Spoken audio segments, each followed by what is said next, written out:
మూవీలో వర్క్ చేసిన టెక్నీషియన్స్కి and pH ప్రొడక్షన్స్కి thank you. అలాగే ఇక్కడికి వచ్చిన అతిథులందరికీ థ్యాంక్ యూ సో మచ్. మీ ఆశీస్సులు నాకు ఎప్పుడూ ఉండాలని కోరుకుంటున్నాను. ఈ మూవీ త్వరలో రిలీజ్ కాబోతుంది. Please watching. I'm actually missing those days when we were shooting because it was a really great experience, first experience in my life.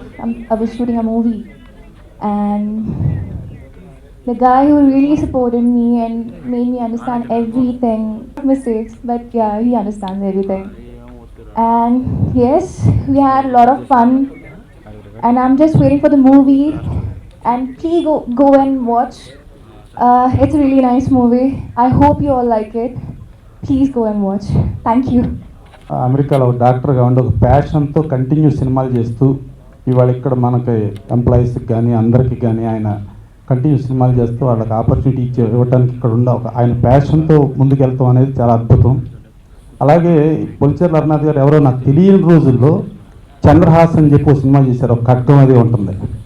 So ఖడ్గం లాంటిది సినిమా చేశారు. ఇట్లాంటి సినిమాలు వస్తే బ్రహ్మాండంగా ఉంటాయి కదా, చాలా లాంగ్ గ్యాప్ వచ్చిందని అప్పట్లో ఫీల్ అయ్యాను. ఆ సినిమాకి రైటరు విజయేంద్ర ప్రసాద్ గారు, డైరెక్టర్ వచ్చి కీరవాణి గారి ఫాదరు సౌశిక్ దత్త ఆయన ఫాదరు. సో ఆ టైప్ ఆఫ్ ఫిలిమ్స్ వస్తే బాగుంటుంది అని అనుకున్నాను. మరి దాన్ని ఫాలో అయ్యారో లేకపోతే వాళ్ళకి నిజంగా ఉండి ఫాలో అయ్యారో. దాని తర్వాత బాహుబలి ఒకటి వచ్చింది. తెలుగు ఇండస్ట్రీకి 100 కోట్లు అనేది ఒక కళ. అది మనం ఇంకా 10-15 తరాలైనా కూడా చూడలేము అనే దాన్ని బాహుబలి 1 చూపించింది. అక్కడి నుంచి సమయం లేదు మిత్రమా, విశ్రాంతి లేదు, విరామం లేదు అంటే మళ్ళీ గౌతమిపుత్ర శాతకర్ణి వచ్చింది.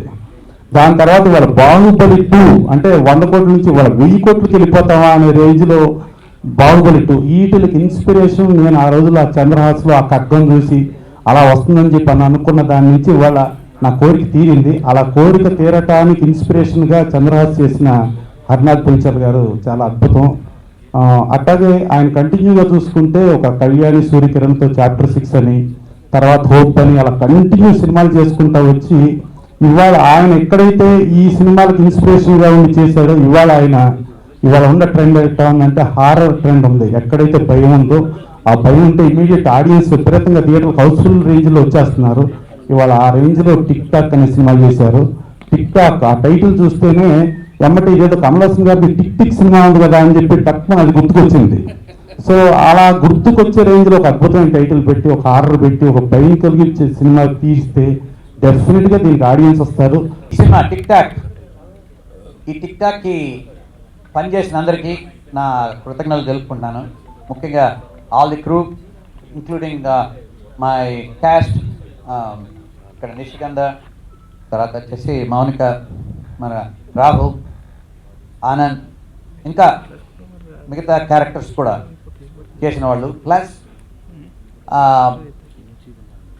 కో డైరెక్టర్గా పనిచేసిన లిఖిత్ శ్రీనివాస్, ఇలా చెప్పుకుంటూ పోతే అందరి పేర్లు. అందరూ ఈ సినిమాకి చాలా మనసు పెట్టి చేశారు అనేది ఇంపార్టెంట్. ఏ సినిమా చేసినా ఏ ప్రాజెక్ట్ చేసినా దాంట్లో మనసా వాచా కర్మని చేస్తే ఏ ప్రాజెక్ట్ అయినా సక్సెస్ అవుతుందని నేను విశ్వసిస్తాను. అలాగే ఇక్కడ ఈ సినిమా చేయాలంటే దీనికి ముందు ప్రీ ప్రొడక్షన్ 1 year చేసాము. ఆ 1 yearలో ఒక లైన్ తీసుకుని ఈ లైన్ ఎందుకు తీసుకోవాలంటే మా కో డైరెక్టర్ చెప్పాడు, ఇది ప్రసన్న కుమార్ గారు చెప్పినట్లు హారర్ అనే జానర్కి ఒక కమర్షియల్ వాల్యూ ఉంది.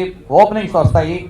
ఓపెనింగ్స్ వచ్చిన తర్వాత ప్రజలు వచ్చిన తర్వాత మనం ఏం చెప్పినా, మనం ఎటువంటి సందేశం ఇచ్చినా ఇవ్వకపోయినా ఒక ఎంటర్టైన్మెంట్ జానర్లో ఉంటే ప్రజలు చూస్తారు సార్.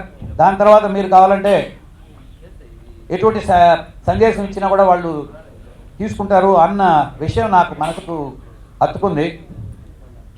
అందుకే ఈ జానర్, ఈ హారర్ కామెడీ జానర్, దీంట్లో ఈ సినిమా టిక్ టాక్ అనే టైటిల్తో వస్తున్నాం. ఇది అన్ని రకాల ఆడియన్స్కి వీలుండే సినిమా. ఏదో భయపెట్టే సినిమా, భయపడుతూనే ఉంటారు. తర్వాత వచ్చేసి రాహుల్ చెప్పినట్లు కామెడీ ఉంటుంది.